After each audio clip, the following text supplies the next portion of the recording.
Now, meanwhile, numerous economists and financial institutions are predicting not only U.S. but also a global recession that could occur soon as the pandemic, high inflation, and the tightening of monetary policies could lead to an economic slowdown in many countries.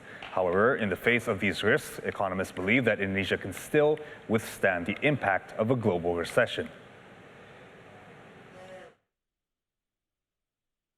In their latest outlook, the World Bank is projecting that a global economic slowdown and stagflation is further at risk.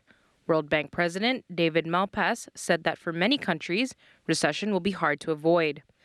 The economic impact from the COVID-19 pandemic and the food and energy crisis caused by the Ukraine war is causing high inflation in many countries, slowing demand and increasing the risk of a recession.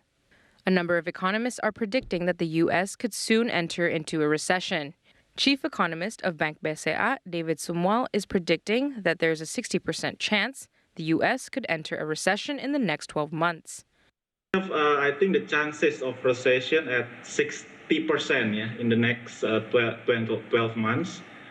If Fed rate continues hiking, so in July perhaps there will be a rate hike, and also in September. So I put a number here, 60%. According to the chief economist of Permata Bank, Joshua Pardede, a U.S. recession will reduce investments into Indonesia and will impact trade as well. This will potentially cause Indonesia's economy to slow down. For sure that the investments from U.S. and also the trade performance, particularly our exports to U.S. Might be declining, because of the tighter liquidity condition, tighter financial conditions, and also slowdown in or hard landing in U.S. economy, and this will also lead to the slowing down in Indonesia economy. Meanwhile, the executive director of the core Indonesia think tank, Muhammad Faisal, also agreed that a global recession will happen and that will impact Indonesia. However, Faisal believes that the Indonesian government and Indonesian central bank's current efforts to keep inflation low is already the right step forward to dealing with the impact of a global recession. This year alone, the Indonesian government is spending 502.4 trillion rupiah for subsidizing fuel, gas, and electricity to keep inflation low and ensure Indonesians can afford energy.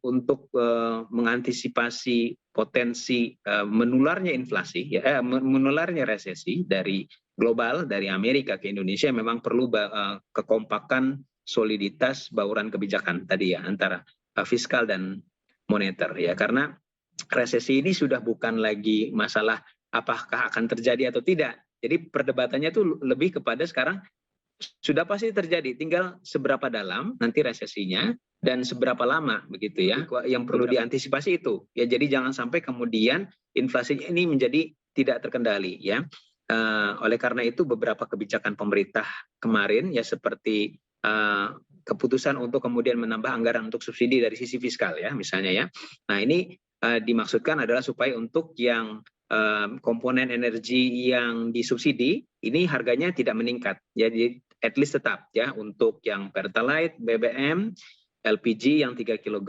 dan juga listrik untuk yang watt rendah yang 450 dan 900. Nah, jadi kalau itu tetap bisa dikendalikan, tetap bisa ditahan tidak naik walaupun harga minyak sekarang sudah Brent sudah $120 per barrel tuh Mbak Jadi nah ini artinya memang ada beban di sini yang harus ditanggung untuk supaya inflasinya tidak sampai itu tadi yang dikhawatirkan seperti di Amerika.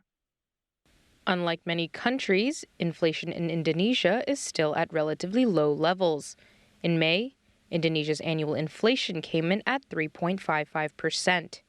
In comparison, annual inflation in the U.S. was at 8.6%, which is the highest in 40 years. While inflation in the UK soared to 9.1% in May, which is also a new 40-year record high.